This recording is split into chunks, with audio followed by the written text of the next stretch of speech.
Yeah, good morning, Vice Mayor Shepherd and committee members.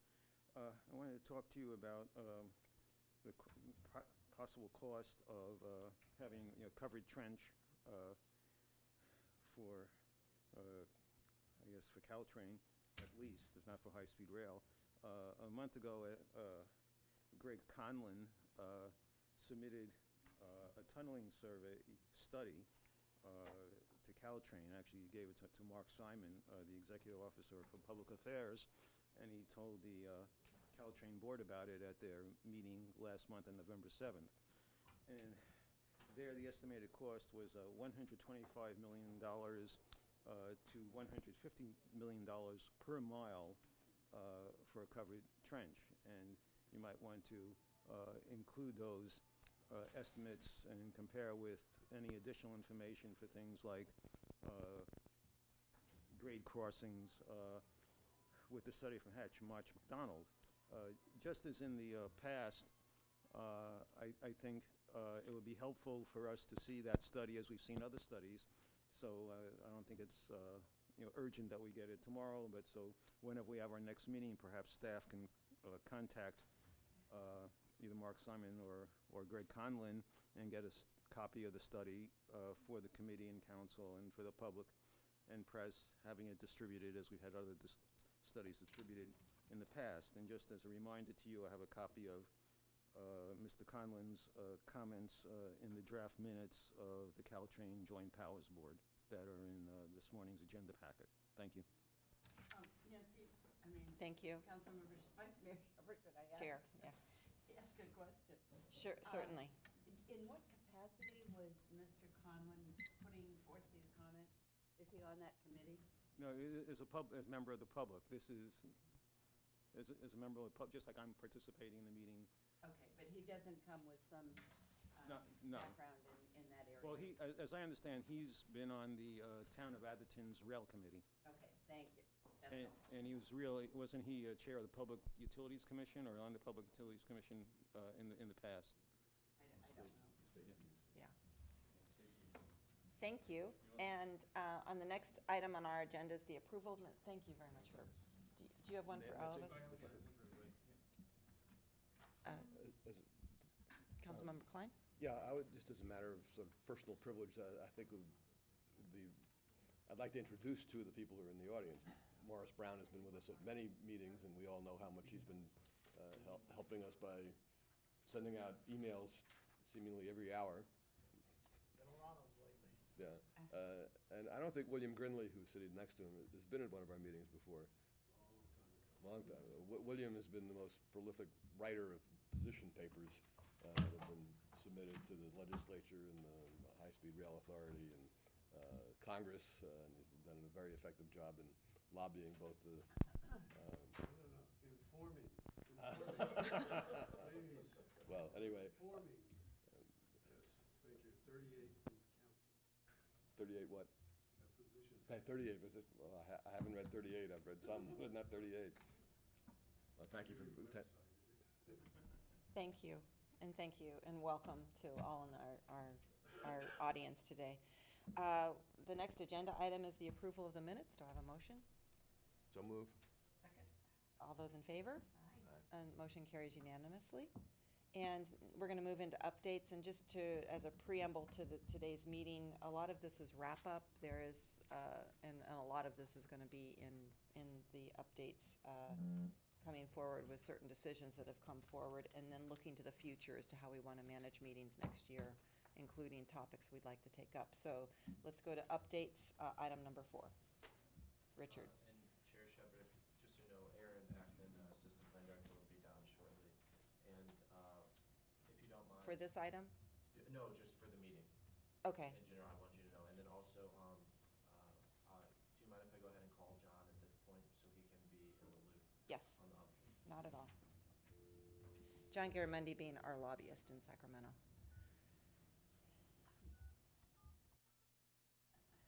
was he chosen as your lobbyist?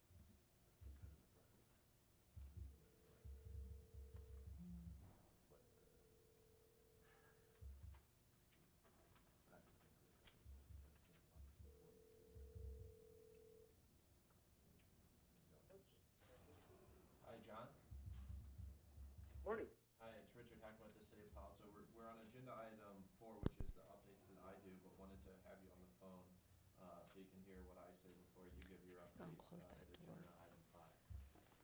Thank you very much. I apologize, it doesn't seem to be streaming online currently, so thank you for giving me a call. Sure. Okay. All right.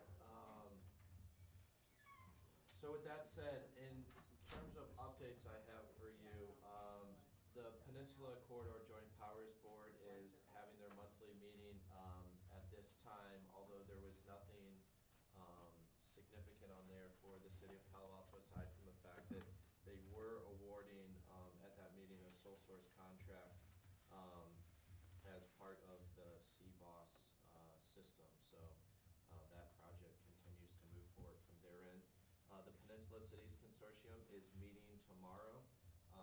Their agenda is their standard updates and city reports. However, one unique agenda item that they have is a discussion of a draft letter to Caltrain on the Caltrain Policymaker Working Group. Now, the Peninsula Cities Consortium cannot send out letters itself. They can only make recommendations back to their own member cities to send out letters. And as you know, that agenda item is up for discussion later in our agenda, so I can touch on it more there, sort of what they plan to do and how that might affect us. Then the Caltrain modernization continues to move forward, and especially with regard to the CBOS project. I will touch on that further down on agenda item 6 as well, but that relates to the Caltrain Local Policymaker Group and some of what they've been covering. Don't have any updates right now on the Caltrain State Rail Plan. Not much has happened on that in quite some time. And then the most significant update I would have for you would be on the litigation front. I'm sure many of you are aware that Judge Kinney came out with 2 significant rulings on Monday, November 26th. The first of which was regarding the TOS and others versus California High-Speed Rail Authority suit. In that case, Judge Kinney wrote that Prop 1A required that all environmental clearances for the project must be obtained and all funding sources identified before the California High-Speed Rail Authority could issue. The funding plan needed to get an appropriation for construction in the Central Valley. Judge Kinney ruled that the California High-Speed Rail Authority had not satisfied all provisions of Prop 1A, which means the state cannot spend bond money on construction until the provisions are satisfied. To come into compliance with Prop 1A, the California High-Speed Rail Authority must identify the funding necessary to complete an initial operating segment and have completed all environmental clearances necessary for that segment. Currently, the California High-Speed Rail Authority is short by about $25 billion of identified funding for that IOS. So it looks like that will be a very difficult provision for the authority to meet. However, that said, Judge Kinney did not make any ruling, as it's not his jurisdiction, on the funds the California High-Speed Rail Authority has received from the federal government. So it appears at this time as though they'll continue to use those in the meantime while they're sorting out their plan of action based on his ruling. The other ruling that he handed down was related to what many people refer to as the authorization, the validation case. That's where the California High-Speed Rail Authority actually filed litigation against all interested persons in the state of California. And the ruling there was that because the committee charged with authorizing bond issuance had no evidence before it to justify issuance, Judge Kinney ruled that they could not properly make the required finding that issuing the bonds was necessary or desirable. If the authority attempts to issue bonds without validation, the state treasurer has indicated he will refuse to approve the issuance. So even if they were issued, they would be highly vulnerable to legal challenge given Judge Kinney's ruling. And as a consequence, they would have junk bond status and Where are you? possibly. They wouldn't even have junk bond status. Yeah, I mean, so that's, theoretically, they could try to move forward with the sale, but it seems very unlikely. So those are the updates that I have on these agenda items. If any of you can speak further on the litigation, especially, I know that's an area of high concern. Colleagues, any questions on that? I have one. What level of court are we at right now, and what is prospective action that could be taken? Yeah, they could appeal these decisions, but it's my understanding that, you know, I don't know the specifics of how that would go about. Do you have any? Could you go ahead and Yeah, I'm William Grindley. The ruling on Tos Fukuda may be appealed only when the second part of the trial is finished. Part 2 of the trial will be scheduled on December 13th. And we think that that trial will begin in March. Only when that phase of the trial is over would the authority be able to ask for an appeal. There is also a point in the validation suit I'd just like to supplement Richard's phrases. The judge ruled something called res judicata, which essentially says they can't come back to the well with the same suit because having done that once, they can't sue the people of California 2 times on a validation suit. So it'd be very difficult for them to attempt to make that ruling again. Some judge might overturn it. But the basics are they cannot appeal Tos Fukuda until after the ruling is made on, or jury ruling is made on that portion of Part 2. Thank you. And If I just might add a little lawyer gloss to that, I was hoping you would do that. I thought of lawyers as glossing things over, but I guess. oh, we do there that you all the go. time. It's interesting the word's used in 2 ways. The general rule, which with only rare exceptions, is that you can't appeal a case, can't appeal a judge's ruling until the case is over. And the obvious justification for that is that you'd never have anything completed. If somebody said, oh, I didn't like the judge's ruling today on such and such, I'm going to run up to the appeals court, and then that's a year or so before the appeals court, then it'll back down, you'd be going on a yo-yo basis. So the general rule is when you have things that you want to appeal, you've got to wait until the entire case is over. And this case is a very complicated case divided into 2 parts, and so that's why what William said is certainly correct, that they can't appeal that part of it until the whole case is done, and that's not going to happen until sometime in 2014. And the way I understand this also, just to reiterate, in order to do this iOS project, there's a certain timing period. So we haven't talked about the fact whether or not this allows them to completely miss the timing for the federal dollars, and so I just wanted to understand that. But if you'd like to include one more thing, William, please step forward. And He just said that it was in the Superior Court. oh, thank you, Superior Court. And these just so you know, these updates are coming from Stuart Flashman, Mhm. who's the attorney representing the city in we have represent us in the Atherton suit, Right. but is also involved with these. Yeah. That's where I received the information. But the critical piece for high-speed rail right now is being able to access the shovel-ready project for the federal dollars. Is that, and the timing on this now has become very Yes. unclear. You're correct in that the stimulus funds that are the basis for some of these things have deadlines associated with them for when construction can begin. However, we still haven't gotten there's been no firm statement from the federal government, from a federal agency overseeing this project, as to what exact level of variance they have in changing that date. But I know there's one provision that they stuck to pretty well, which is the money must be spent by September of 2017. However, you know, they've long ago said that if they hadn't The federal money. the federal money, Yeah. correct? But they long ago said that if they hadn't started spending it by about now, they wouldn't have enough time to spend it by then. So my guess is we're going to see a very creative solution to that problem. So I the, think we want to talk about the ruling, 2 days ago now, of the National Rail Board or whatever its Sure, right so- title is. Can I just ask one more follow-up on that? Actually, I will ask it.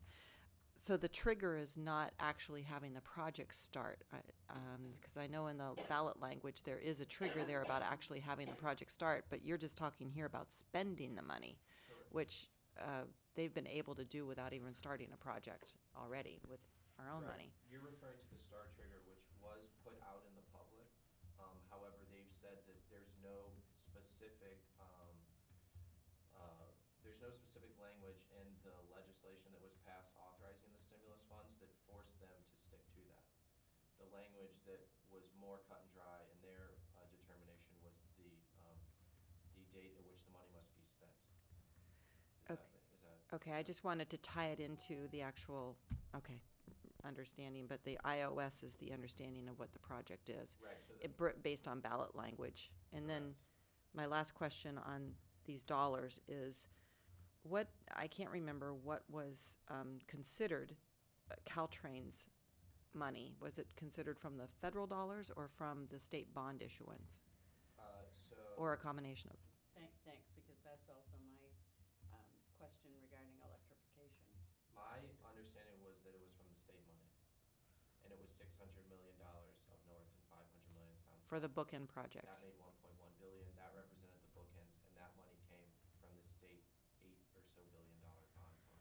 However, with the reason being that the Surface Transportation Board had jurisdiction over the spending of the federal funds, and they wanted it to go to a true high-speed rail project, which is why they were focused on the Central Valley initial construction segment. However, based on the ruling and the circumstances, the authority could try to get creative and change that. Okay, I just wanted to be clear. But the original intent was it to come from the state one. Okay, thank you. So, And I also wanted to welcome Aaron Atkin to the table from Planning Department. So, Thank you. And then just to give an update, which Council Member Klein just referenced, on December, it's dated December 4th, the Surface Transportation Board gave a ruling based on the ruling of Judge Kinney. And what the Surface Transportation Board It's on their own, that's their own. It was, well, and I got the impression that it had been influenced by. Everything. Yes, excuse me, sorry, if that wasn't clear, so, Based on, but. yes, correct, very correct clarification. why don't you restate what's going on, because Yes, actually, do so- you have a mic over there? I could talk to this. So the Surface Transportation Board decision was likely influenced by the ruling of Judge Kinney, but it was not tied to it Okay. legally. But what they ruled was, is I can give you the specific language, was that they denied that the authority's request for a decision on the transportation aspects of the project before the environmental review of the project is completed. And the decision extends the time for public comment on the transportation merits of the proposed construction project. And they, in part of Judge Kinney's ruling was that all aspects of the funding plan and environmental clearances need to be taken care of before construction could begin. So basically, the Federal Surface Transportation Board pushed out, their clearances of the project until there'd been more things resolved at the state level. Okay, do we have any more questions on this? Yeah, I think Morris had an email yesterday, I think, that added a lot to the Transportation Board, and there was some interesting language, and I didn't print out a copy of it, Morris, but Yeah, Can you state your name, please? Yeah, Morris Brown, Menlo Park, and I think the key, there have been half a dozen articles in the media about this decision, but the key one that I think Larry Klein is referring to is the article from the LA Times, and in there, at the very end of the article, he talks about the fact that, how long a delay is this going to take?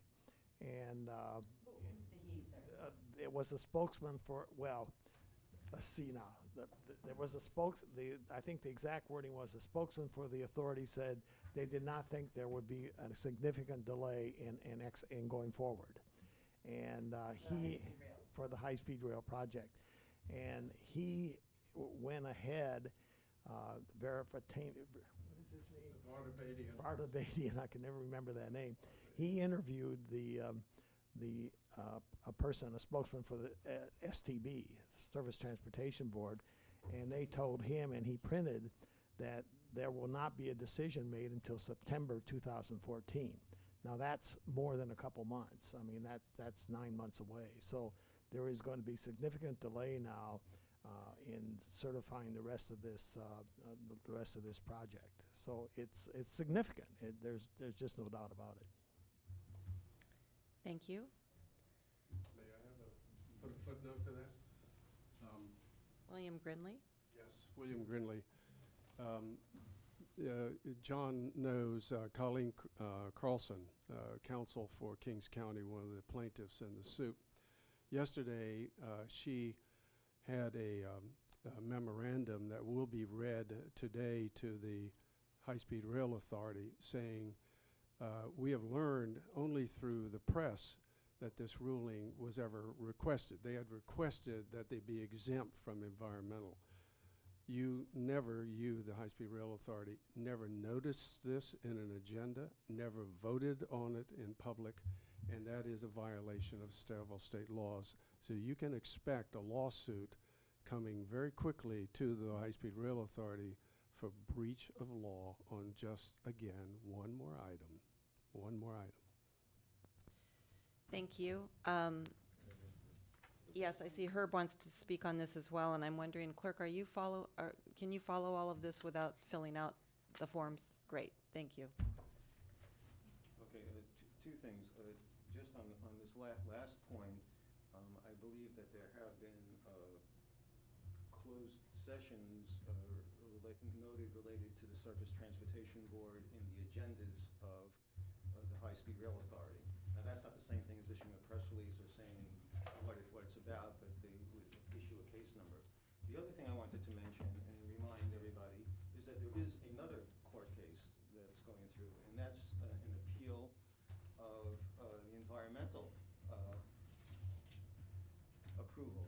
That you recall that the program level environmental review choosing the Pacheco Pass versus the Altamont Pass went through three versions until the High-Speed Rail Authority got approval at the trial court that they had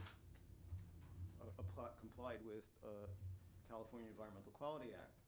However, in the second one of those, on the issues in which the court disagreed with Palo Alto and the other plaintiffs, Palo Alto and Atherton appealed that, and that was set at the appellate court for hearing on July 22nd, and at the last minute, the High-Speed Rail Authority got that delayed by having arguments now about whether the Surface Transportation Board's prior ruling preempted the issue of environmental review, and therefore CEQA didn't apply. And that, as I understand it, the briefings on that issue of preemption, I think, will be completed tomorrow with various responses. There have also been a number of friend of the court briefs, including one that former Attorney General Vanderkamp filed, a friend of the court brief on behalf of the cities of Palo Alto on this, on the issue of CEQA preemption, because there are all sorts of organizations throughout the state that want CEQA to continue to apply. So first, the Third District Appellate Court in Sacramento has to rule on the issue of preemption, and then if they say that CEQA is not preempted, then they will go back to where they would have been on July 22nd to rule on the appeal. And among the issues in the appeal is the ridership study. And the California Environmental Quality Act requires substantial evidence, and expert opinion has to be based upon evidence. And the issue on there that's raised is it was just the expert opinion, that they had no evidence on which it was based. So it's quite possible that the appellate court can rule that that program level EIR is no good. And if that happens, I don't know what happens with the project level in the Central Valley, since the time for filing a suit in that has passed and all the suits on that have been settled. Thank But you. that would be an interesting case. Thank you. Any more questions here? So let me get a little more provincial, and I'm going to talk about this for a minute from the Caltrain angle, because we're dealing with this as a state issue and what may happen there. As a past Caltrain board member, I'm equally concerned about the electrification, and I think CBOS is underway and paid for, correct? So we don't need to worry about the CBOS part of it. So, but talk about electrification, and for this reason, for us to sustain the amount of economic vitality that currently exists on the peninsula, with the incredible rate of ridership on Caltrain, which is going up almost, it is going up by the month. Do you see in this case, Richard, that the electrification dollars, which you have indicated are coming from the state dollars, are in jeopardy? You know, I was thinking maybe we should agendize that for a meeting so we can have Caltrain come and report out their thinking. These are very early decisions right now on this case, and I think that's a good idea, but I need Richard's answer. Sure, so I followed up with Casey Fromson of Caltrain on this specific issue, and Caltrain said that, based on the freshness of their ruling, they were currently in the process of evaluating all of the impacts that this would have on their project, and said that they're currently working with the High-Speed Rail Authority to sort all of that out. And So there is no answer yet. They told me they did not have a definitive answer on what this meant for their project at this time. And the money is not sitting in the bank someplace. No, not all, some parts of it are, but not all of it. The bonds haven't been issued. The bonds haven't been issued, and that's part of the money. Yeah, okay. If I might, Because Yeah. just so we recall, and I agree, Nancy, it's a good idea, we'll get them here. I think that Here we will firsthand. have more time for people to process and Right. digest. But in the meantime, I want us to keep both aspects of this. I know that in the past, we have been extremely concerned about the high-speed rail from a state standpoint, but having nursed this one along for quite some time, I have real concerns about what this means for us as the second highest ridership station on that line. And we do have that as an agenda item as well later on about funding and what to do with Caltrain. So, Larry? well, I'll be blunter than Richard can be. The money's at serious risk. And that's my point. Yeah, and, but I think many of us who followed this have known that all along, and you don't spend, $65 billion. I say aha because I'm convinced it would be way more than $65 billion before they were done, just to get $600 or $700 million for the peninsula. That's just not a good trade-off, but that's going to work out in some ways that we don't have any control over. And but I don't, from what I've read, if Judge Kinney's rulings stay and the authority can't meet his new test, which I don't think they will be able to, then that money will not be available. I don't see how it could be. And actually, I don't think Caltrain, glad to have Caltrain here, but they're not going to have any further information than we are. I would add just one thing, though, that I was intrigued by the column that Dan Walters wrote, where, and you could, maybe being paranoid or cynical or whatever, Walters, if you didn't see it, raised the possibility that this is an opportunity for the High-Speed Rail Authority to go back and really rethink the whole project and change the whole route to what many think should have been the route all along, that is up I-5, and avoid Fresno and the Central Valley communities. And that this would substantially reduce the price because you could use the median in I-5 and so on and so forth. My thinking was that Walters wouldn't have written that if somebody in authority hadn't, either in the Brown administration or the High-Speed Rail Authority, hadn't put that bug in his ear. And if you last thing, if you follow that one through, if you go that route, there's no need for high-speed rail authority to come to the peninsula, because this would mean that you would not use Pacheco Pass, but you'd go north and that whole fight. So this is going to be played out over a long time, and it may be resolved about the time Richard reaches retirement age. 32 years from now. Just though, to put that final cap on it, and make sure that we've put this out there, at least from my angle, electrification is essential. And if you remember, Caltrain doesn't have any funding. There is no funding for Caltrain. Right, like I say, Except- this is a different except agenda good- item for tonight, Yeah. for today, this Um, morning. So, We can get into yes. that more So deeply, we'll yeah. come to that Yeah. later. I realize Thank you. that, since Councilmember 'Cause- Klein has led us down that path, it would be difficult not to say this is a huge issue. Yeah, I think we will have plenty of opportunity right down here on item number, They are yeah. flowing together. yes, I know that, as this topic always does. I had one quick question about funds and then a follow-up question, which is the San Francisco funds to dig between King and Third Street right now and downtown. Those funds, I believe, are also independent of these bonds as well, because they are fully under construction up there, terrorizing everything up in the city, so. What was the word? Well, Terrorizing? yeah, you just have no idea how to get out of downtown sometimes because of They've this. started construction on the Transbay Terminal. Yeah, However, they have not begun construction on what they call DTX for downtown extension. okay, That's the 1.5 mile, essentially tunnel Tunnel. or possibly trench that'll go from the Fourth and King station that currently exists to Transbay. That project does not have identified funds right now. okay.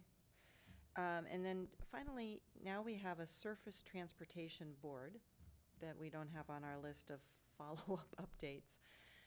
I was wondering if between now and next meeting, perhaps we should revisit what we're following, because they do seem to pop up as we get more information about who's doing regulatory decisions, so that we can just keep that. If there's no news coming out of those boards and commissions, then there's no news. But on the other hand, it concerns me that I've never heard of that commission before, and this is my first morning hearing about that one. And I don't know if there's a sleuthing that maybe the community could help us with to make sure that we're following all of this. And I know that it blends into the CEQA concerns that we have, that we sort of have not figured out how to wholly look at, because they also go into other aspects of council work, not just specific to rail, but we seem to be hearing the CEQA stuff in rail first, and then we want to try to travel that information over to full council for all the other venues that CEQA is also being challenged with. So if there's a way we could maybe just at least between now and the next meeting next year, come up with any of those other boards so that we can just have them flagged and identified. So our next agenda item is with the Professional Evaluation Group. And John, are you still on the phone?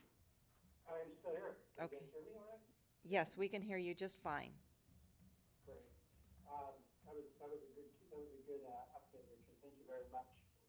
It's been a long time since we've had a chance to meet face to face. I think the last time we met was back in August, but I wanted to assure you all that we're continuing to have weekly updates with Richard and Aaron and other staff as needed regarding high-speed rail. I think we've made a lot of progress since we last met in August. There's some things that are pending that have been wrapped up since then, primarily SB 559, Peninsula Protections Act, which was signed into law, carried by Senator Hill. SB 731, CEQA reform, sort of flamed out as it headed towards where it originally intended to go around the Sacramento Kings Stadium. Finished up, and we continue to coordinate our efforts with groups in Peninsula, some of who are represented in the room with you today, environmental groups, and then groups in the valley, in particular Kings County as well. And I think that as a result of these work, we've been able to make a lot of progress, certainly helping out as best we can with the little knowledge that we have to help out our attorneys. And they're really good at a fabulous job in community-based groups in bringing forward this the court ruling, and that's just a whole new day for the entire process. I believe that the court ruling, as was discussed earlier in the call, is going to be an enormous obstacle to High Speed Rail Authority moving forward. Not just the funding, but the environmental clearances. This is a really, really big deal. Regardless of what High Speed Rail's comments are, I think anybody who reads it would recognize it as a big deal. And I think that, really the question is going to be what's going to be the impact, what impact this going to have on the High Speed Rail Authority. And Chris Ochoa is currently sitting up in the room waiting for the authority meeting to begin. They're in closed session right now, trying to come up with their response to litigation. And I think everybody's pretty much unsure as to what's going to go on. I know we were talking about what's going to happen with Caltrain funding. And I think the bottom line, in my opinion, is that as long as there's $10 billion sitting out there in a bond measure, somebody's going to try to figure out how to spend it. And I think we should all be very assured that there's some incredibly smart people in Sacramento and around the state working on behalf of High Speed Rail Authority right now, trying to figure out a workaround this lawsuit. We don't know what it's going to be, but I think we can all be assured they're trying to figure it out, definitely at the moment. So that sort of leads us to the question, or at least for Chris and I are sitting, what should we be doing? I know that regarding Caltrain funding, CARD had a proposal that they put forward almost 2 years ago that talks about the ability that High Speed Rail Authority has to change some of their contracts with the FRA and move that money to the pinpoint. That would be a major move for High Speed Rail. Move it to what, John? I'm sorry? Move it to what? They can move it to the endpoint. The bookends. Yeah, I Bookends. couldn't hear the word. Yeah. Thanks. I'm sorry. They can move it to the endpoint, and CARD feels pretty confident about their research on those contracts. So there are possibilities, but it would take a great deal of political will, and frankly, we'll see what kind of courage exists in Sacramento to do such a thing. But could be an important move for our legislatures on the peninsula to consider, and hopefully they'll dust off those comments made by CARD in the past and take a serious look at it. We should expect also legislative fixes to come forward in 2014. Again, we don't know what those are because we don't think High Speed Rail Authority knows what they are yet, but there will be some sort of shenanigans or rules put forward to the legislature by High Speed Rail Authority in this next year to maybe fix some of these things. And again, we don't know what those are, but I have no doubt that they will come forward. And I think that there's also going to be the question in the legislature, and Republican colleagues will bring it up, and I hope we'll see whether the Democrats back them on this, and really whether this bond ought to be put back on the ballot. And I think that may be debated. Again, it's going to be up to leadership of the Senate and Assembly to determine whether that's going to have any legs to it at all. But it's a project that we should definitely keep an eye out for, and along with the guiding principles, that putting it back on the ballot, I believe, would be aligned with the guiding principles of this committee. I don't think we're going to see in this next year any CEQA reform, although it's plenty likely it could come forward, but it doesn't seem to be on front of anybody's plate at the moment. So, Chris and I were talking about what the committee needs to think about a little bit is, our guiding principles really give us great direction and are a really solid basis for us to work from on the legislative advocacy side. But I think we need to sit down closely with our elected officials in light of these new changes and really figure out what we can do and what we should be advocating for in 2014. Because the time is really now to start working on that. Just to conclude, on behalf of Ochoa Moore and my company, Professional Evaluation Group, it's just been a real pleasure working on this project, and particularly the community advocates in Palo, Alto, and on the peninsula have done so much. I know Morris was there and William was there in the audience. They've just been real champions for this, along with CARD and other groups that have been working on it. So it's been a really real pleasure, and it's neat to see us transitioning into this new phase of High Speed Rail and what's going to happen from here forward. So that concludes our report. If you have any questions, I'm happy to answer. Questions?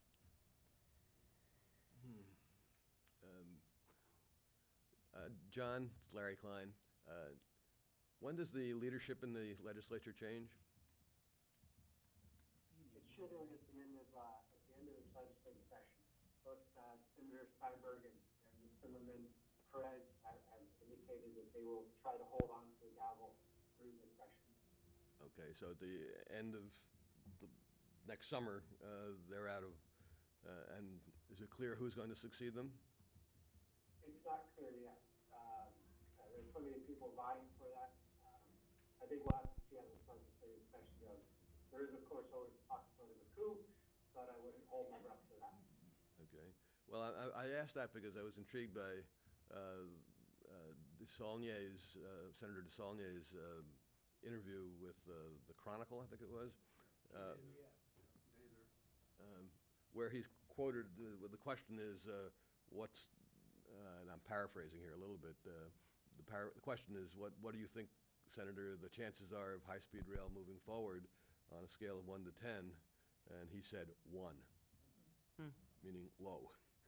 And of course, now DeSaulnier has been a critic, but we also know that whoever's in the leadership really carries a lot of weight. So I don't know whether DeSaulnier is reflecting the leadership at all when he has that assessment. But I think that it's important for us to stay in touch with whoever's going to be the leadership, because I have a feeling that most of the Democrats will follow whatever the leadership says. Did you agree or disagree? I would agree that most of the rank and file will follow leadership. Senator DeSaulnier has definitely been courageous in his vote against funding this 2 years ago was a major vote. He will still chair the transportation committee, so he's got a voice in really questioning what's going to happen next. And I think he's a smart, sober guy about this stuff. So I have great hope there. Okay. Thank you. I'd suggest you don't underestimate the governor. I agree with Liz on that comment. I just have one thing for my committee here. Do you think that this would be a time for us to consider just a follow-up year-end letter from our mayor going to the state, the leadership, or to our usual suspects when we send something out, requesting that this become a recalibration for needs that we certainly have on the peninsula here, and I know that they have in Los Angeles as well. But based on the concepts that CARD has put out there, that there are other ways of doing this that would be more harmonious with, not just more harmonious, but other ways of doing this that might actually that would be something that we would like them to take back up again, or something besides just allowing this period of time during the holidays and all to fester a bit. Does anybody have it? But I don't know that. It doesn't have to be a mandate letter or anything, but just. And it never hurts if it goes to thoughtful people and they actually integrate it. I think that's the tough part. Exactly. It is the tough part, but I'm not sure what we're advocating. Well, I think that there are other concepts that are out there, and it sounds like there's a way to continue to keep pushing through on this, because apparently now the money just needs to be spent by 2017. No. That's my point right there, is that we don't consider that to be part of, But it's just that's not what the judges said at all. The federal money is only $3 billion or whatever it is. 3.25. Well, we just round off. You've got $9 billion from the state, which the judges basically said you can't spend right now. Right. And that's not quite what he said, but. Well, you can't go out and access, yeah. So, what you're saying only applies to the relatively small amount from the feds, which is now also under a cloud because of the ruling of the Surface Transportation Board. But we can declare that as that's the way we're seeing it, just to make sure that people understand how we're interpreting this. My concern is, that we need to, if we're gonna have a different position, or start thinking about alternatives, we really need to study them. Right, but we do have principles already in our guiding principles that would allow us to just So get our those thinking are out there, to say that this has always been historical thinking of ours, that this is how, we've always seen things, et cetera. I'm just asking if the committee wants to consider that before year end, or if we just want it to go forward and then consider all of these options next year. You're thinking of this going to the legislature, correct? To decision makers, yeah. To the 120 or so, or are you thinking of more cherry picking of? I think we have a list of people that we typically copy when we send a letter off. We can send it to the High-Speed Rail Authority or to the governor themselves or both. I'm just thinking that this is a time, I agree with voids in between decisions, especially during times when people are distracted with holidays and family events and things like that. That's when things start to create a new buzz. And I actually was laughing particularly with this case, because this is almost a textbook strategy that high-speed rail has used in the past to come up with significant decision points right in the middle of the backdrop of a holiday when nobody has time to meet, consider, get active and mobilized. And Nancy, where are you coming from in this? Well- The High-Speed Rail Authority this is not their timing at all. but no, that's my point. Instead, this is a judge's ruling, so the tables are turned. And so we go into a period of time where there's rest and repose without anybody influencing some of that rest and repose. My question to committee today is, do you think that we should take this as an opportunity to try to restate our thinking as to how this high-speed rail, based on our guiding principles, should have always operated or needs to operate in order to let everybody know that we're still watching what's going on? Suppose that we ask both John and Richard what their take on that would be. I'm happy to go first. There's just in terms of clarifying our normal process, if we send a letter that's sort of what you might call legislative advocacy, normally what we do is we distribute it to the 120 elected officials in Sacramento, and then have a group of CCs, of carbon copies we send to sort of prominent figures in the, rail field, if you will, like Peninsula Corridor Joint Powers Board Chair, Bay Area Council, et cetera. So that's normally who they go to and how we address them. In terms of this specific issue, I think that if we're talking about a letter that is based essentially on Judge Kinney's ruling that says, California High-Speed Rail Authority, you've now hit a major roadblock in your project. Based on that, as a part of your reassessment, here's what we want you to do. I think that the complexities, especially from a policy standpoint, involved with a letter like that would probably be best addressed by staff drafting a letter and bringing it back for committee to discuss. But if you want something more straightforward that just says, historically these have been our positions, you've now got this issue from Judge Kinney, therefore, we again encourage you to do what we've always said you should do. That's a letter that, within the realm of the guiding principles, we could have drafted and signed. I think that is not a bad idea. I'm The not second sure that we can- concept. That's second concept, basically that what I was is- trying to get at, yeah. That Took me a says- while to get there, but that's a that's, reiteration of the principles that you put together in the past. And, whether or not you weave in anything else that's an alternative at this point, I think maybe gets complicated.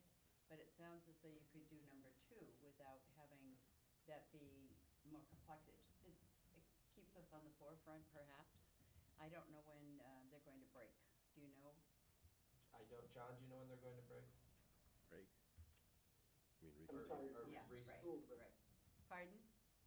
Who will be breaking? No, they don't You mean know, reconvene. When they reconvene. When are they January. done? They go back in the 1st of January, correct? They go back, first part of January. I don't have the exact date, but the Yeah. legislation needs to be submitted by early February. So because not much can happen till then, I don't think a letter that reiterates it, I don't know whether it'll make an impact or not, you know, because everyone is they're all home right now, presumably. I don't know, because I'm not sure how much attention they would pay to it. So, John, it's your chance to chime in as the lobbyist. I think we probably, I don't know if it would make that big a difference to the overall legislature. I think it's important that we do communicate with our local representatives and make sure that, you know, I know that the senator and everybody's concerned about Caltrain funding, but I think we need to make sure they know that Palo Alto is still actively pursuing this. So, you know, writing a letter perhaps, or certainly meeting with our elected representatives locally would be to our benefit. To our own? Well, to the benefit of trying, particularly the guiding principles, of trying to make this a better project and keep Caltrain funding and try to get something out of this mess that's happening up in Sacramento at the moment. Make sure that it's a priority for our local electeds. I'm sure it is. It'd be good to make sure that they know that Palo Alto is still active on this. I have a different point, that our authority as a committee to act is limited to those situations where there's a time factor. And I don't see where there's a time factor, so I would think that anything we want to send would require the approval of the full council. But let me make an alternate suggestion, though, because I think what John is saying now, that doesn't require anything more than acting within the confines of what you've already done, which would be to let Assemblymember Gordon, to let Senator Hill, to let whomever else you think is in that sphere know. And I think we did that when we went up and talked with Senator Hill the other day, to let them know where we still are on this. And I think we did that with a personal visit, and it may be that somebody else has made a personal visit to Rich Gordon. I don't know. But I don't think it would hurt to put it in writing either, just a reiteration. And I don't think that takes going before the full council. Right, I'm not sure it's exactly limited to timing also, but on the other hand, we're not going anywhere. I'm not suggesting that we go outside of our guiding principles. I just do believe that being silent during this period where there's vacuums of possibly grasping at next steps is I don't think it works well for Palo Alto's interest to do that. And so that's why I wanted to bring it up. And I think I have some limited support here, but One thing I could do is just reach out to both the senators and their staff members with our guiding principles via email, and just remind them that, you know, as you're evaluating next steps based on Judge Kinney's ruling, please keep in mind the approved guiding principles of the Palo Alto Rail Committee, you know, if that's what you're looking to have happen. But, you know, it's, again, in terms of drafting a letter, there's both the timing issue, and we would be limited to specifically what's in the guiding principles. Right. It's not taken up on a higher level. yeah. Why don't we wait until we get down to the, you know, I'm perseverating on Caltrain. I'm so troubled by that, because as my recollection goes, their funding runs out in 2014. Am I correct, Richard? Their operating funding? Yeah, meaning that the current The funding exchange that they have right now. for operations, Yes, yeah. right, is going to have to be It's got one more year. 2014 or 2015? And 2014, it Right. needs to be addressed. but Right, yeah. so because that needs to be addressed, and because I'm concerned about the rest of that, I need to weave those in together, Nancy. Okay, that's fine. Why don't we go and move on? We've got a couple Caltrain updates. One is on the CBOS, and I did get my notice at my home about the, from a postcard from them saying that this is happening. So the community now knows officially, and I know that our city manager has announced it a couple of times under city manager comments. So What did you get at home? I'm sorry. the postcard about the re-signaling, since I live close to the tracks, that's what it looks like, yeah. I didn't. Sure. Yeah, you might not be close enough. I was just gonna, To all the I was gonna tracks. say was that, and this has been aired after and sent it out to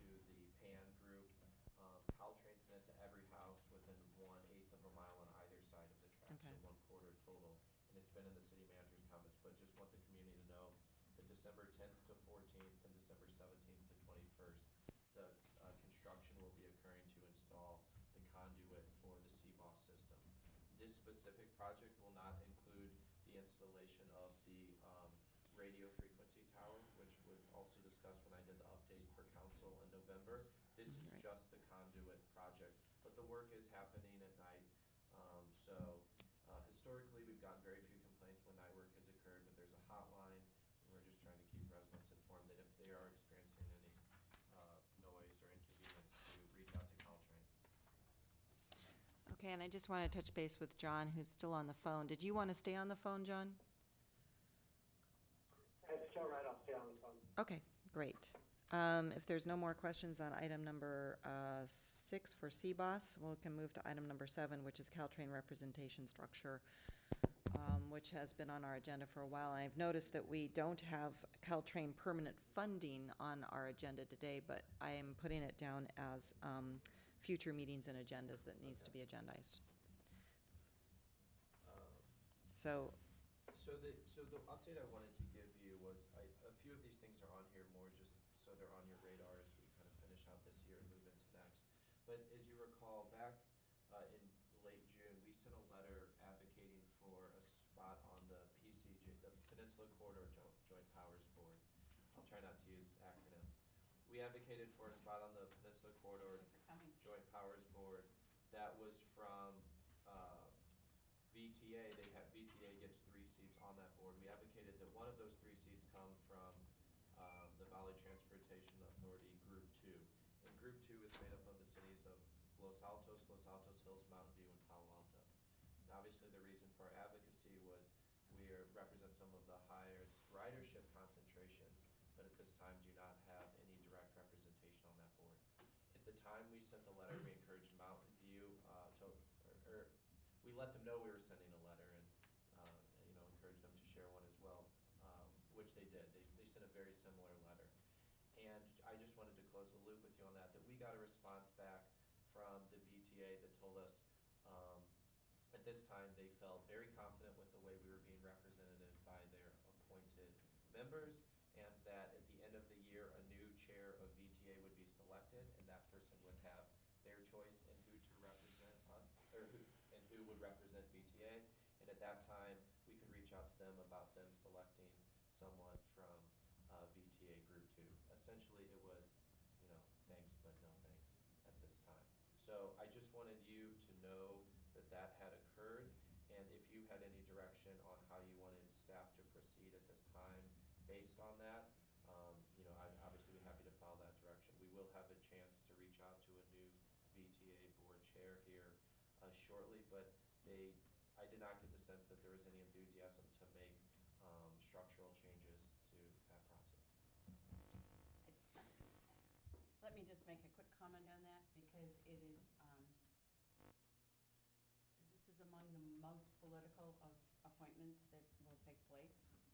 And if for the time being we can simply do a wait and see, I think that's our only option at this point, which sounds fuzzy, and I mean it to. So I would say we're in a wait and see point right now.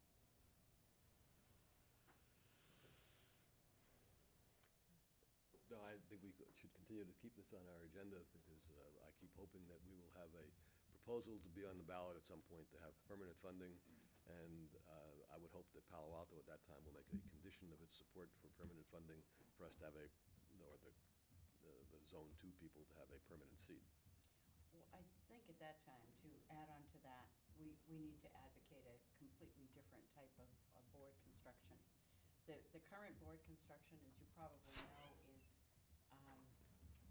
not exactly loose, but close enough to that as I've said, it's among the most political of appointments.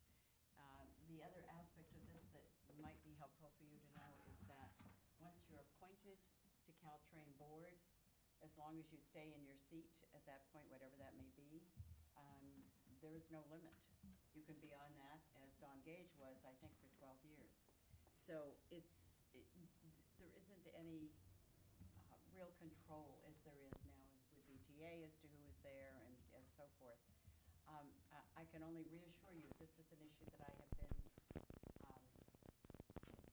more than involved with, if that's any help, as of yesterday. First off, I want to thank Councilmember Nisserlis, we're more informal in committee, for the work that she has been doing behind the scenes to try to illumine this situation that Palo Alto finds itself in, and recognize that these seats are extremely political and personality driven sometimes. That's code for political talk. And right or wrong, that is what we are dealing with right here. And so, as we sit in our political seats, and I guess for me, for me to figure out how to help initiate a change.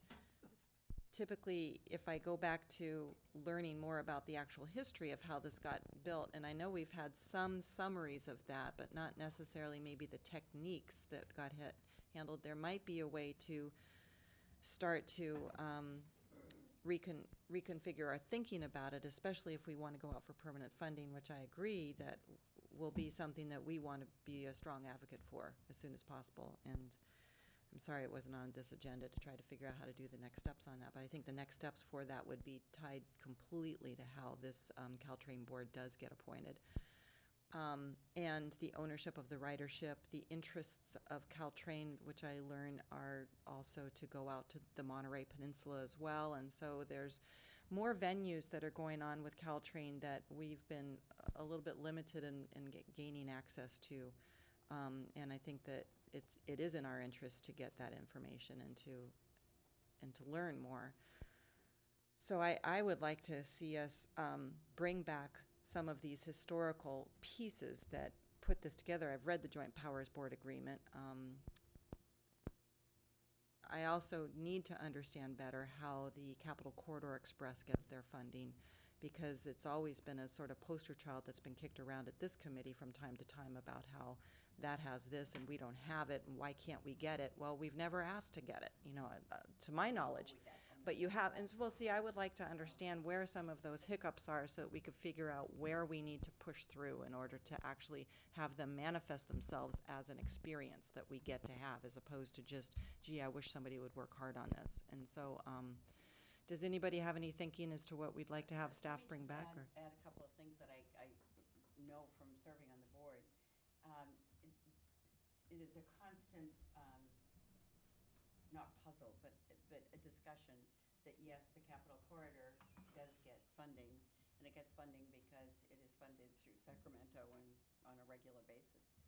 But secondly, when we looked at how you would permanently fund Caltrain, it looked to us as though you would need to get support from the 3 counties. And that's where it kept running into roadblocks, because the 3 counties each have a very separate interest in this. If you need San Francisco, and then if you need San Mateo, which does hit many more of their cities, and then you get to the peninsula, you begin to get maybe, I think it hits 5 cities, am I correct, Richard? In San Mateo, in Santa Clara County? At least, yeah. But I don't think any more than that, so. Palo Alto, Mountain View, Sunnyvale, Santa Clara, and San Jose. Yeah. And So what happens? well, Gilroy is. Right.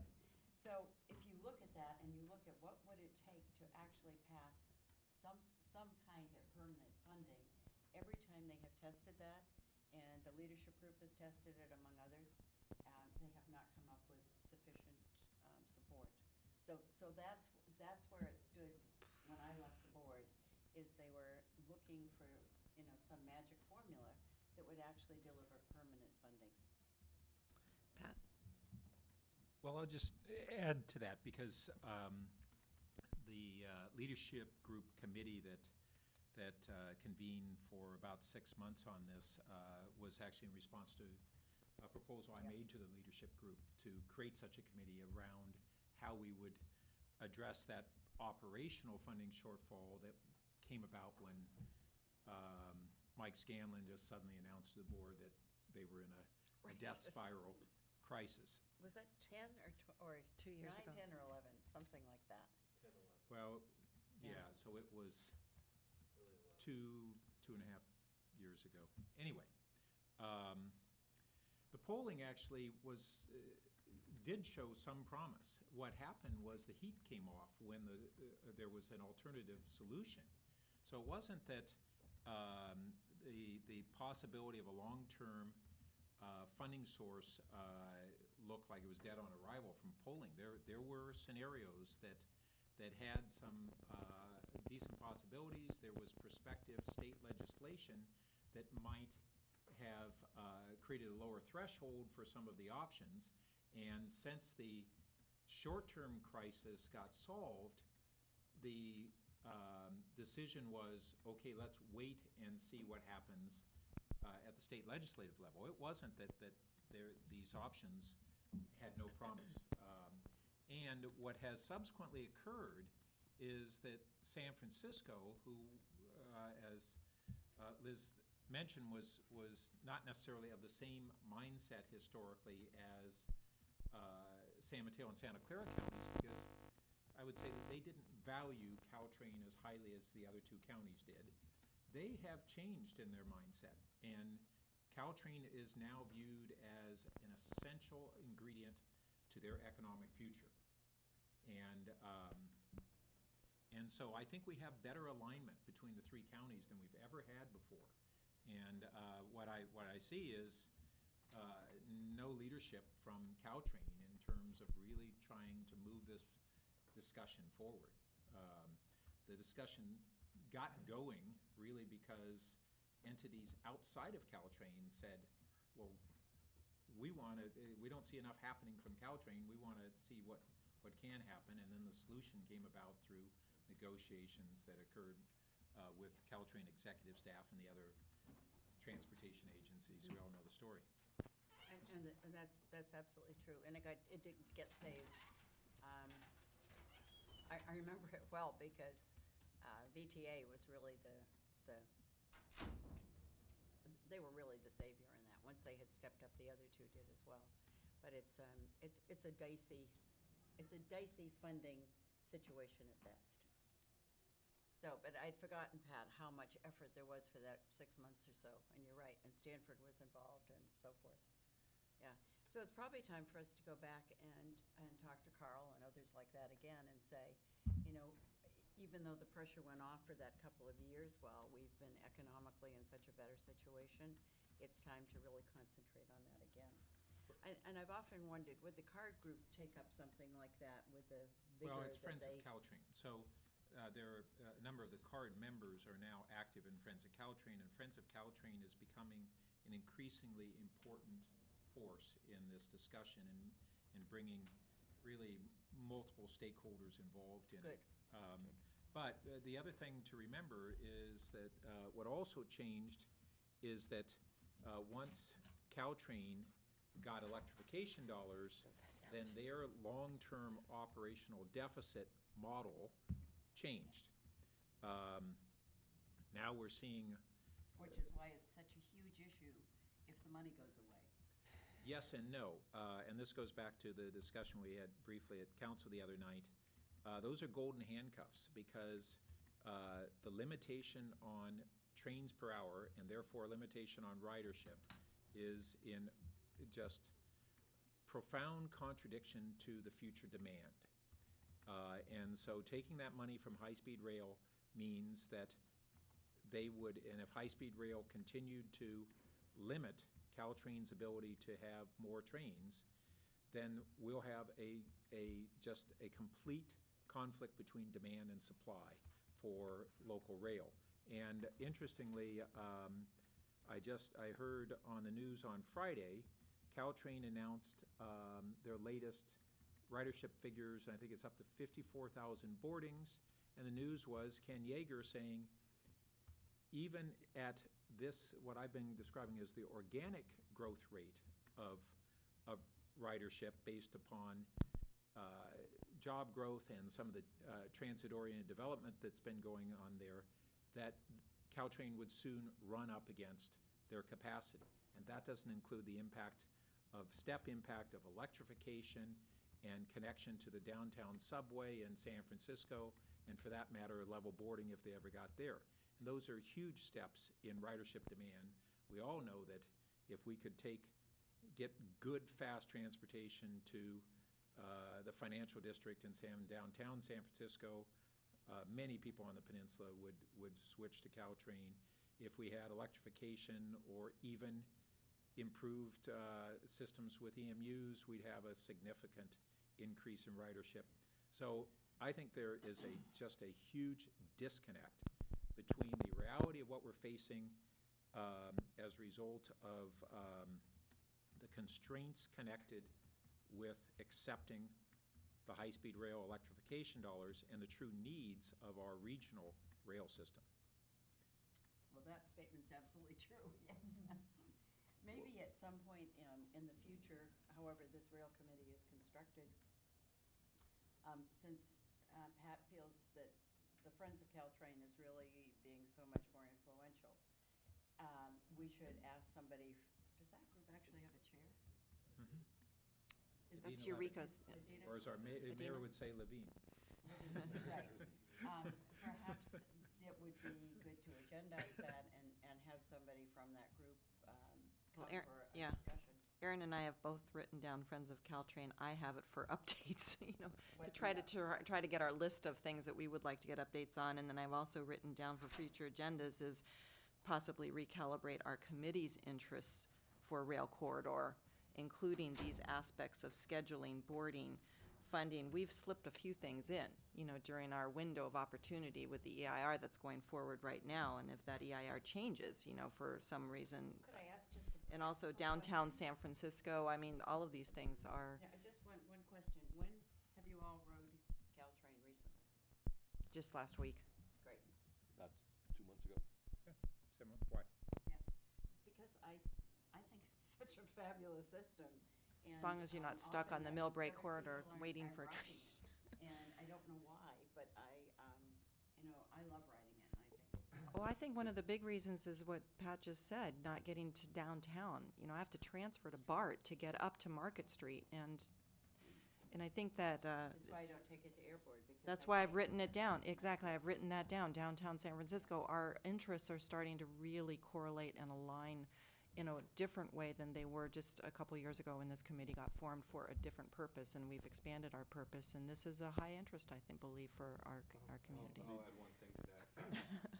And then we'll move on to the next item, but I gotta see if I can turn it I think on. what Councilmember Byrd said about organic ridership is true. I mean, there was that building sold right in downtown Palo Alto at $1,000 a square foot, and there was a footnote in the interview with the person who sold it, and who bought it, and they basically said, we're only buying office spaces next to transit locations now.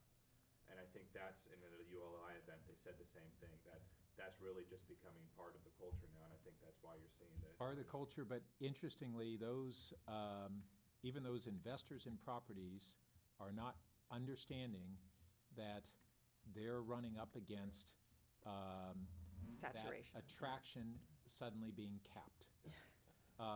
But I do want to add briefly that, so I alluded to San Francisco's change. Our understanding of this came about because it's now been a year and a half, 2 years ago, that Steve Emsley, myself, and I'm trying to remember who else met with Ed Lee and his chief transportation advisor. And we were surprised at that time because historically San Francisco had placed not a high value on Caltrain. And he said, no, this is now vital to our entire vision of our economic growth for our city. Not only the connection to downtown, but all of the south of Market growth and down to south. Biotech, Yeah, region that of entire South- area, South. that is their economic plan, and it is centered around the viability of Caltrain, not to mention their vision to reroute the final mile or so of Caltrain so it doesn't bifurcate that area. So this is a big sea change. San Francisco, that has tremendous political power and was the least supportive, is now highly supportive and wants to take a lead role in this. Okay, I know Larry's been trying to chime in here, so are you still interested? Oh, yes. Okay. I think that this would be a very good subject for us really to dive into and take the lead on.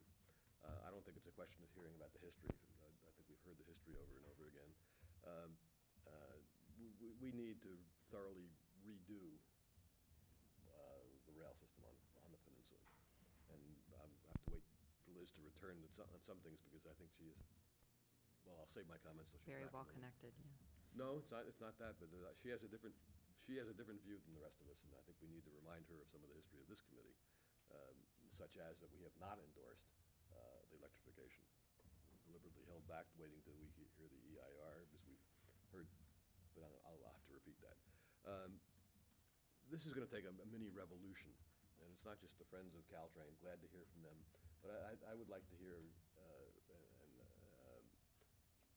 I think that we need to have more of an advocacy approach, which is trying to get joint venture Silicon Valley, Carl Guadino, and manufacturing, whatever the leadership group, and all of those people, to really say we need to really do something very different. And I know Jim Bell's been very interested in this topic, and I would assume that Jerry Hill is as well.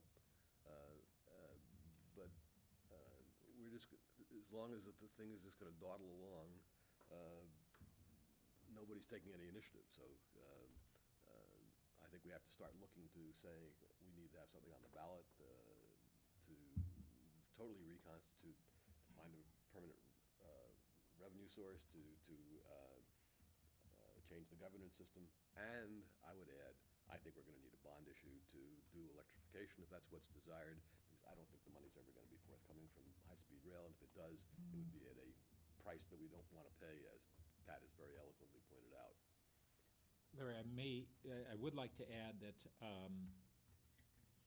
I've alluded a number of times to this Plan B concept, which was something that Senator DeSaulnier proposed shortly before the legislative vote funding high-speed rail.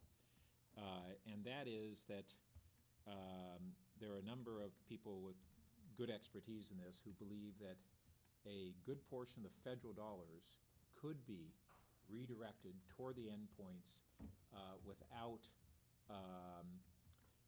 necessarily being linked to the high-speed rail requirements. Now, this hits a complexity that we basically don't know a lot about. I just learned that the Surface Transportation Board had an action in the last couple we days. covered that one in the earlier part of the meeting in some detail, and I'm glad to bring you up to date on it. And there's some interesting quotes that Morris has found which I think go in a little different direction, from statements by members of that board indicating that feds may want to take back all of their money. And what I was alluding to is their denial to high-speed rail of, Yes. on the independent utility aspect of the. We're talking about their ruling of 2 days ago. Okay. I think, sounds like she'll be a few more minutes, so, Just sounds that way. yeah. Is this, just to wrap up though, I do have this on future meetings and agenda to take this up in its full scope, at the meetings for next year. I'm sorry, I wanted to add one more thing about, so I was at that meeting or a similar meeting with Ed Lee. Beep, beep. And I wonder whether that is still accurate, just because, or maybe even more accurate, because of the political situation that Lee is now facing with the revolt from the sort of ordinary citizens who are saying too much of the tech stuff. I think it's fundamentally still accurate. We actually had, about 9 months ago, I spent half a day with his Chief Transportation Advisor and Adina Levin and Lou Thompson, who chairs the High-Speed Rail Peer Review Committee, reviewing and visiting that entire area of the city.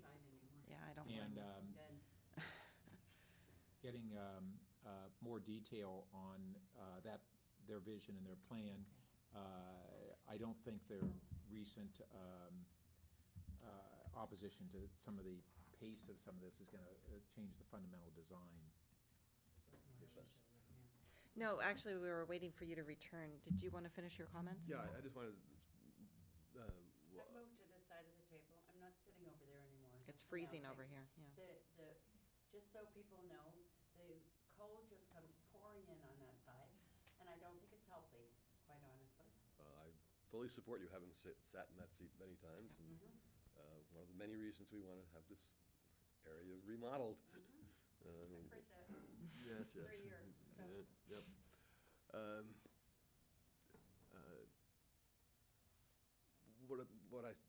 One thing I reserved until you were back in the room, this city council has never endorsed electrification as yet. We have deliberately held back on that for two reasons. Well, to give her, I was unaware of that. it's our term is modernization of Caltrain, not electrification in our guiding principles, and it was specific. So go on, I'm sorry. And the reason for that was twofold. One is that we've been concerned about some of the impacts on Palo Alto from electrification. We've had a couple of sessions which were totally devoted to this issue. So one was on Prior that. to my arrival. Yes. Yes. And the other was that, well, three reasons. The second was the testimony we heard about the possibility of what are they called, EUMs? No, EMU. EMU's EMUs, the, I'm sorry, which EM. is, Whatever it stands for, the possibility of using. the diesel and electric train. Yeah, the diesel, whatever they are, a solution that the proponents, including many members, maybe I guess they officially, of the Atherton Rail Committee, who argue that this is more efficient, much less costly. We haven't taken any position on that at all. No, but I do remember that discussion. And thirdly, what Pat properly brought up, that is that electrification done through high-speed rail dollars is a golden handcuff situation and so forth. And I'm not going to repeat what Pat said. So that the EIR or our review of the EIR from Caltrain is scheduled for sometime in 2014. Depends on when they get it. Do you have any update on when that's due? I haven't heard anything recently. Okay, but On the EIR release? Yeah. And I would expect March or April. Okay. the last thing which I was saying is that my vision of this is that we ought to work with the various advocacy groups, Friends of Caltrain, Leadership Group, Joint Venture, whoever else is interested in this. Somebody's got to take the initiative, and that maybe we're as good as any because we are always patting ourselves on the back as being the second most important station to really revolutionize Caltrain. I don't see it coming from the present Caltrain board. Well, if I might just. Let me finish, okay? All right. That I see it as a three-part program. One is develop permanent revenue source. Two, to have a sensible governance system. And three, to have a bond issue to raise whatever necessary money to electrify or modernize whatever it is. Passed by 3 counties? Yes, and that gets back to what Pat was saying, that the polling numbers are not so bad after all. Because I think the third one's going to be necessary, because I think that far more likely than not, the money is not going to be there from the present high-speed rail situation. I would suggest perhaps you and Pat and I meet with Carl, just to get an update on that, because I remember it somewhat differently. But I think the most important point Pat brought up this morning is there is no urgency right now. And when there's not urgency, it's very difficult to get motivation. So that's simply a political comment. I think the rest of it is, I think the rest of it can be supported very strongly numerically, because the ridership is just enormous right now. And that's why I asked if you'd ridden lately. If you haven't ridden the bullet train, make it a point to do it sometime in the next month, because the last time I did it, I sat on the floor. So it's very full. I think the urgency is going to may result from the loss of the money from high-speed rail. That could be the case. It's always But been it the isn't case. evident as yet. Always been the case in my experience. Now, we are at 10:30, and we did start a few minutes late. So, and we have one more agenda item before meeting frequency, And I have just a quick question. The EIR that Caltrain is doing right now, the scheduling that they're requesting, which is the 6 trains per direction, so 12 trains an hour, I like to make sure we get that multiplier in there so people do understand that it's just one direction for 6 trains per hour. Is this predicated on allowing scheduling for high-speed rail in the future, or are they doing this because they just think that that's all their need is anyway for the next 50 or 100 years? The reason it's at 6 trains an hour is that's the agreement they came to with the High-Speed Rail Authority, that's how many trains they would have. This EIR specifically only addresses the impacts of going from 5 to 6. It does not address any impacts beyond 6. If the High-Speed Rail Authority makes its way to the San Jose eventually, they would then have to go back and do a separate EIR from going from 6 to 8 or 8. And I understand that. I'm just trying to figure out if there's a way to get them to expand that scheduling now so that we don't have to go back and do it. I just would like the committee to think about that, so. Is your question to have Caltrain study at this time going from, say, 5 to 7 trains? Right, Or when I 8? look at the schedule, there's only 1 hour that they do 5 right now, and so, Nancy, I just want to understand if there's a way to, there is thank you, not. that's my So, question. Based upon the financing agreement that they have with For- high-speed rail, they are locked at 6 Okay, trains maximum. And so, even if they in their own minds might think like us that Yeah. the high-speed rail dollars might be going away, and that would enable them to eventually have more than the 6 trains per hour on the peninsula, they can't act on that right now because they have a financial agreement. that was with my, high-speed exactly rail my which question, yeah, determines so, that. so I, thank you for that, and that's clear now. All right, not good news, but, okay, so moving on, and I know that we're still trying to tidy up whether or not we want to do a general follow-up letter of the fact that we do have these guiding principles to the legislature that Pat was not part of.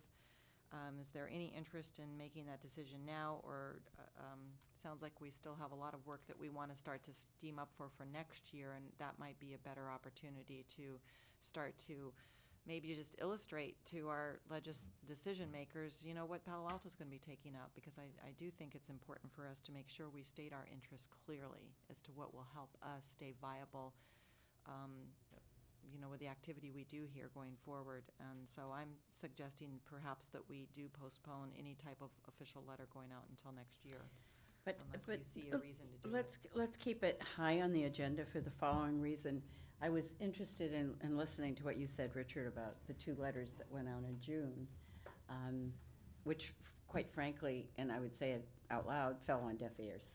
That this is such a political kind of situation. However, the fact that they went and that we said, you know, basically, You mean the Here- Caltrain letter? yeah, the Caltrain Okay, letter. well, No, 'cause I was no, talking the about one- the other letter, the, Yes, but I'm talking about letters in general. Right. And what they do to give you sort of a point in time that you can reference, which is just what you did. You said, but we wrote them a letter. We said, you're right, The- that's what I like about letters, is they do this, a point. we've said this in writing. We didn't just drop in at your office. We actually sent you a letter supported by our committee. So that's why I'm saying I'm not quite ready yet, but I think early in the year would be Okay, so I'm gonna put a that on very future meetings and agendas. appropriate time to do it. All right, Where are you in the agenda? we're on, still on, we're leaving item number 7. And now we have a speaker. True. You can tell we're leaving 7. Yeah, and then we're gonna go into the policy working group. So, Herb Borak, we have to speak on item 7. Thank you, Vice Mayor Shepherd. I just wanted to add one thing, which is, I look at it as a different perspective in terms of what we were talking about with dedicated funding and high-speed rail and how they're connected. And the way that I see them connected is, I don't think the voters will provide the votes that are needed for dedicated funding for Caltrain until that high-speed rail connection is done away with. So it's not a question that we need some other source of dedicated funding because we may not get those dollars from high-speed rail. It's really the other way around. We will only get the money for Caltrain from the voters if they know there will be no high-speed rail. And so those of you talking to other people like Carl Guardino or whomever, or the legislators or people on the Caltrain board, I think that's the message they need to get. And that gets to the point as to what is principle. And if you start with what is principle is what is Caltrain, then it's easy to get trapped into thinking you need high-speed rail to make Caltrain funding happen. And so what should be principle is the guide, what we have in the guidelines, which is opposition to the high-speed rail. And then that will get us to the place to get the funding for Caltrain. And I think a lot of people need to make that shift who have been in the leadership of trying to get funding for Caltrain. Thank you. Thank you. Nancy, can I briefly? Yeah. So I don't know if several of you recall, 3 years ago, I made presentation and statements to the Caltrain JPA board on a number of these related issues. And I think it might be, I reread that recently, and they're still pretty much on target. Yeah. And it might be good for that to get redistributed to the committee, and then we can figure out how we might use that as an update Right. for our position. But it was to try to make several arguments, including the one that Herb just alluded to. Well, yeah, Larry? Yes, I think that Herb was absolutely right on. I think that our elected officials, particularly Congresswoman Eshoo, has been at the other end of that argument. She's been arguing for years that the only way we were going to get money for Caltrain was if we endured having a high-speed rail. And I think that the world has flipped it around, and I think it's really the other way, as Herb has accurately suggested. The only way we're going to get support from the public is if high-speed rail is gone as what our constituents perceive as a threat to our community. And the reason for that is that I think that everybody, or a substantial number of people in the area, perceive Caltrain right now as being sort of a stalking horse for high-speed rail, and that we need to break the connection between the two. I will make one final comment then as well, and that is, I don't disagree with any of these points. And yet at the same time, from what I see in Santa Clara County, there are different interests with how they care about rail going through their community. Santa Clara and Sunnyvale have a very different interest from Palo Alto, and San Jose. And so we still need to, in my opinion, continue to articulate our interests, the issues that are at hand, and the ability to meet their interests through being independent from high-speed rail as opposed to being linked to it. Because I think some communities still consider that linkage to be their savior for their rail corridor. And I think that there still is work to do there, but I do think that that work is starting to become more crystallized and focused, and I think that we have a way to get there, whereas a couple years ago, I'm not sure we were getting there. And I hear that from the council members, that, we blew up what they wanted to have happen by, having a blended system. So anyway, I think that this is all positive, and I really like the venue that we have, but I also do believe that there is an urgency if we lose funding in 2014, and I think we've already lost funding for modernizing Caltrain however it comes. And so putting together our thinking and being proactive on it, I think would be a great time to start that up in next year and be aggressive. So if there's no more comments, I'm going to go ahead and move on to the next agenda item, which is item number 8, which I know, Pat, you've been our representative on the policy working group. What this is about is that And we did get an informational, under information on the PCC. Hang on. Earlier from Richard. Yeah, I was going to go like that, but thank you for trying to help me. So we did get up to speed on Richard's, from Richard already. Richard, did you explain the context of this? No, I didn't touch on the letter, just, all I wanted to, so tomorrow at the I just told them that tomorrow at the PCC, this letter, which you had worked on, will be discussed, and then if whatever input the PCC comes up with, the letter would ultimately be brought back to the city of Palo Alto, because the PCC cannot independently send any letters. It'd be brought back to us for our review and approval. And then from there, though, you can touch on what you plan on saying. Right, So this is, we've had this discussion from way back when the high-speed rail system was going through, we had a policymaker working group, and it basically became less and less effective because it was, the agenda and the meetings were staff-driven and not reflective of the interests of the participating electeds from member cities. And at the tail end of that, the Caltrain staff was asking, how do we make this better? And we said, well, this just doesn't work where you have a bunch of elected officials and everything is just an informational item on topics that staff has determined we should hear about and we can hear about through other sources. So then there was a hiatus, and it was reformulated back a year ago. I was part of a group who pushed to have it done and advocated that it pick up where we left off in its structure. Caltrain staff asked, well, gee, let's do it this way for a bit and have it instead of chaired by Caltrain staff, chaired by one of the JPB members. What we've had over the last year is fewer and fewer participants and greater frustration by the participants. In the last couple of months, we had a little bit of progress where staff was starting to genuinely seek input on agendas from the members of the group, but it's kind of trying to salvage something that they had already done a fair amount of harm to, because half the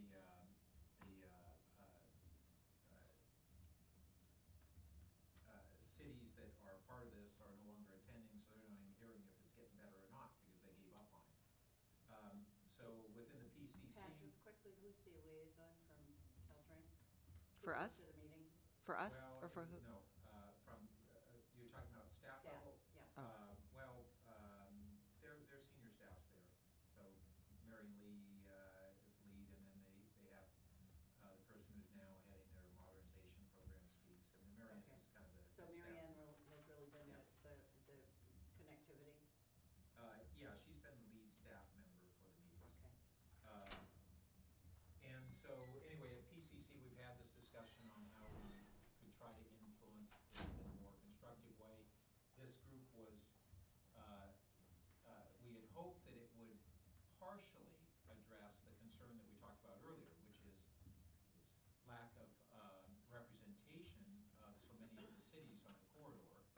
And it didn't, hasn't even done that very well. It's not a real substitute to board representation, but the model was, can it be something akin to the ETA Policymaker Advisory Committee? And it really hasn't quite approached that. So the PCC cities said, yes, we are all interested in having our voices expressing this concern. And the way the PCC has traditionally worked, as Richard stated, is that we don't take action as a collective body.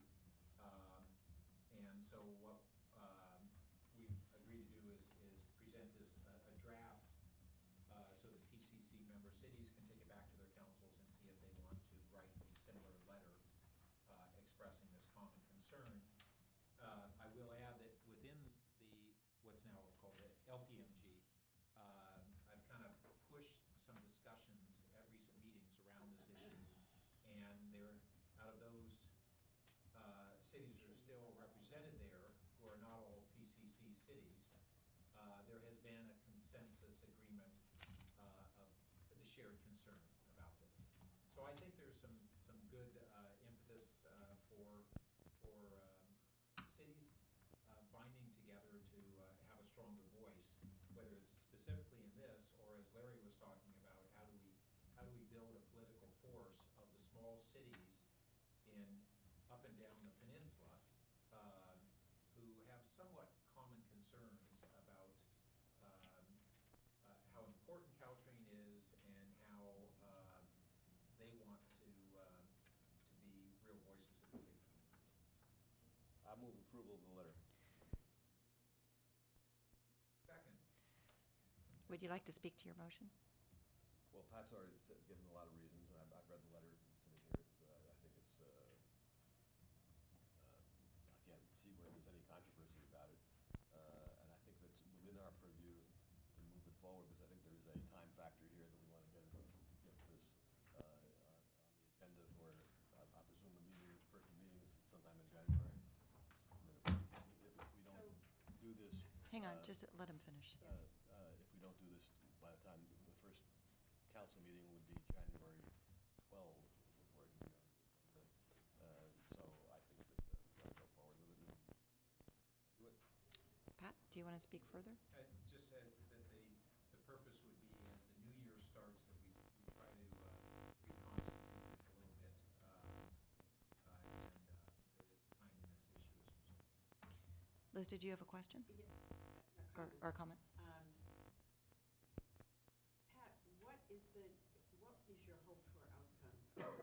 Well, it's really stated here that the cities would be leading this group rather than following it, following staff. And that they would have influence on the agendas and more influence with the Caltrain board. Correct.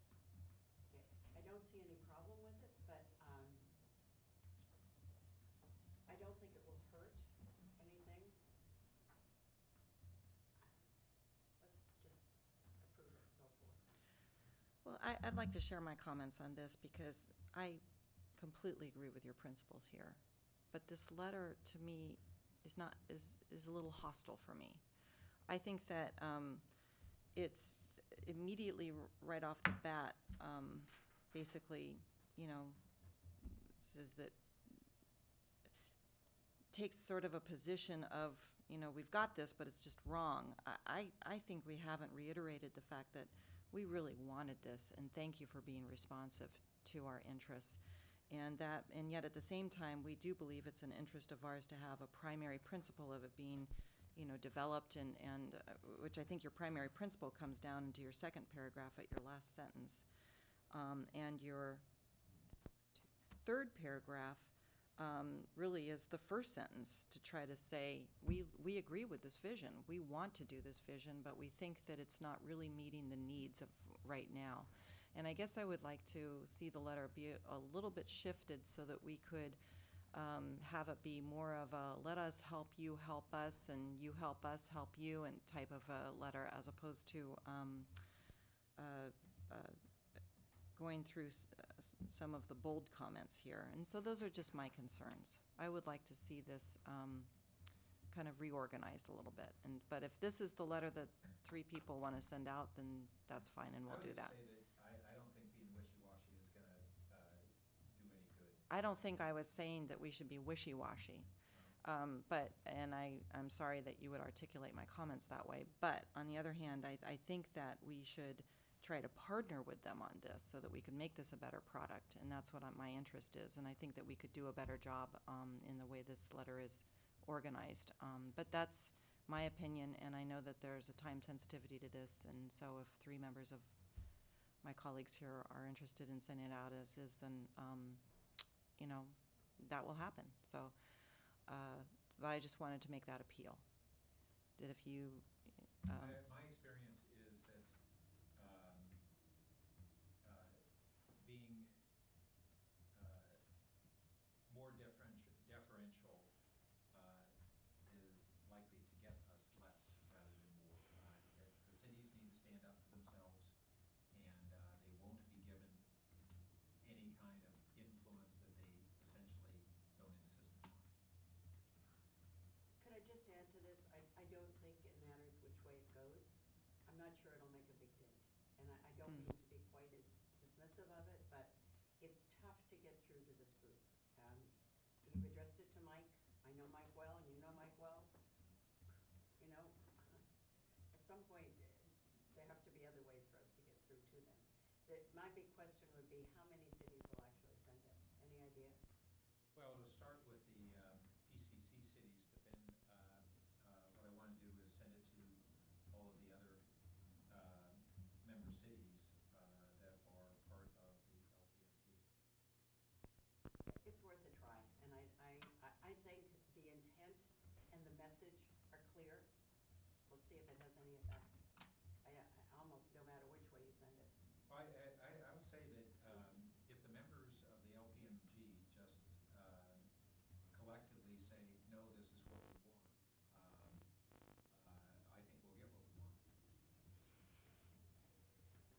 And you can't have that actually an agenda item on this policy working group then?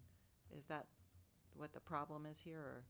No, that's the final paragraph is request for it to be agendized. Okay, That's what it says. okay. All right, if there's, And for the first meeting of the year. okay.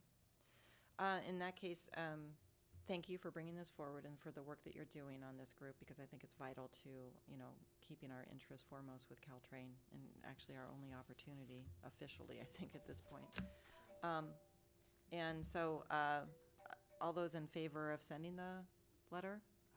Aye. Aye. So this is approved unanimously by committee, by rail committee.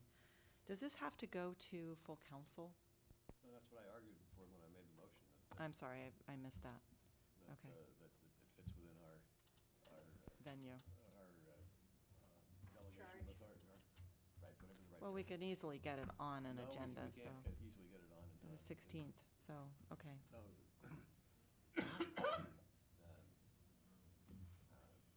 So it seems to me that it is time Call sensitive. this We can do nothing it. ventured, nothing gained. Okay.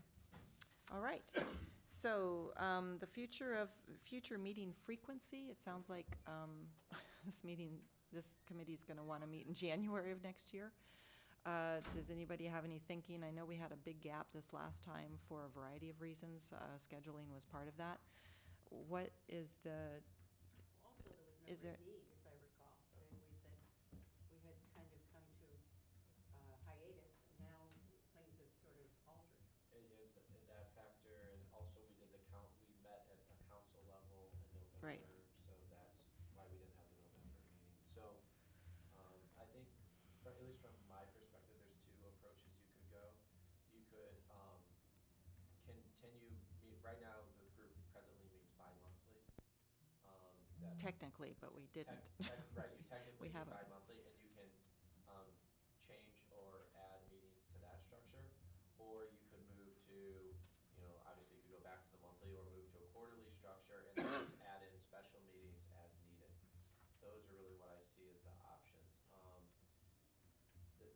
The nature of this group is it seems to be that since much of what we discuss is outside of our control, special meetings tend to make sense just in the sense that I can't predict next year when we should have our meetings. It's often predicated on when our input is needed. For example, the Caltrain EIR. We don't know exactly when that will be released, so I can't tell you when we'll need to discuss it. So if you wanted to go to something like a quarterly meeting and then add in special meetings, we could do that, or keep it bi-monthly. From a staff perspective, I would see those as sort of the two options, bi-monthly or quarterly, understanding special meetings will be required. I would suggest that we defer this to January when whoever the new four members, might be the same four members. Yeah. I was thinking that. The hardly changeable know four who we are. members, but yeah.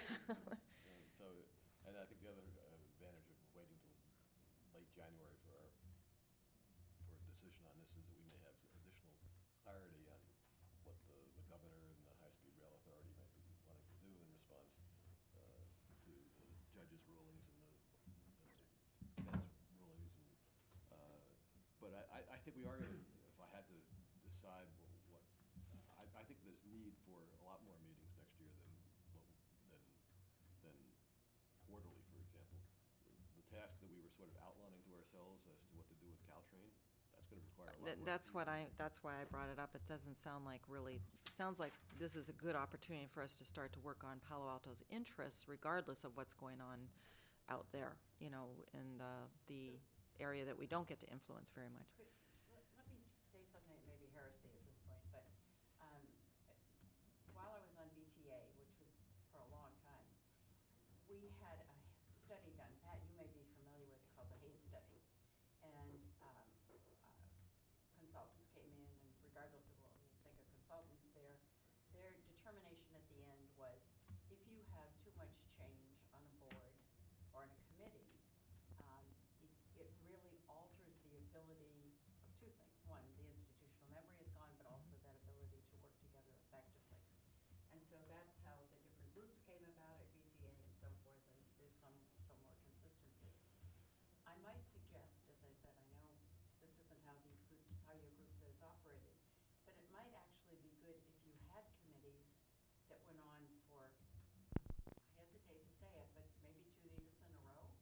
so that there was consistency. You and mean we went- membership in the committee? Yes, right. That right, stays for 2 right, years? right.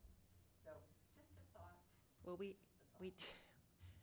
we were constituted for the first 2 years, and then Gail went off, Greg came on, Greg went off, you came on. So the three of us have been here ever since I got on, and you before me. So Which is good. you two It's good, before me. because So it really, as I said, it helps with that consistency, and you all know what you've discussed before. So, as I said, it's just a thought. I don't okay. know who the new mayor will be, so we'll see. Right. I have a couple requests maybe for the next meeting that Aaron might be able to help us on. One is, it sounds like, from what I heard last, maybe it was Wednesday rather than Friday, but anyway, the Caltrain has their latest update on ridership, and what I didn't see anywhere in the press was the breakdown by stations. Where are we as Palo Alto and what's been happening, both at University and I'll Cal bet Lab. Nielsen Buchanan could tell you. But it couldn't. Not him. But in any He event, watches the cars, the that's other like thing him. is, and I actually brought this up at the last LPMG meeting, the Caltrain staff said that they are now, as a result of the push of Palo Alto's rail committee, including lengthening of platforms Yeah. in their future studies, and I basically said, thanks, Marion, but it was over a year and a half ago that we requested that you just give us a cursory analysis of the real estate availability at the different high-volume stations, and you came back months later, didn't have it, and it's a year and a half later, and you still don't have it, and at a cursory level, this is something that perhaps could even be done on Google Maps, and I just said, this is just so that we even know the feasibility, whether it's worth studying more. They haven't even gotten to the 5% analysis level of this. But the good news was they finally gave an acknowledgement of that they are gonna have big problems if it's high-speed rail limitations at 6 trains an hour. If it's not, it becomes the grade separation constraint at some level above that. And either way, this is one of the few ways that they might be able to address their long-term problem. So they did acknowledge it, but they've gone nowhere in basically 2 years. But I know that we did get it in our comments with the EIR in that period as well, too. Yeah, but we So have no feedback. it's- And well, so the point is, that we had made an explicit request. Yep. They had agreed to this committee that they were gonna come back with a preliminary analysis. They failed to do so, and I think we should, in writing, make a follow-on request. Who's the they? Caltrain. Caltrain staff. Because we discussed it any number of times while I was Well, on. if you have the Caltrain. data, let me know. I don't have any data, but Well, we, this is what we're requesting. we discussed it so frequently Okay, but as to why whether. discuss it No, without no, no, let me finish. I thought we were about to adjourn. Because Uh-huh. Yeah, well, we're, what we were told at the time was there was no way that that could be extended. And they had done a number of looks at it. I'm meeting with Mark. Simon. actually, we're in agenda setting for future agendas, so would you like me to put that on as a follow-up? That's what I had heard. Would you like me to put this on as a follow-up for next agenda? Okay, platform. But in the meantime, I think it would be useful if Aaron specifically requests whatever analysis they've done. Platform length. Okay, any other items? This is what I have for future meetings. Update on quiet zones in Palo Alto, Caltrain permanent funding, recalibration of our committee's interest for the rail corridor, including scheduling, boarding, the other things that we were discussing. D, letters to decision makers, and E, platform length, Caltrain platform length. Anything else? Okay. This meeting is adjourned, and happy holidays. And John, if you're still on the line, happy holidays to you.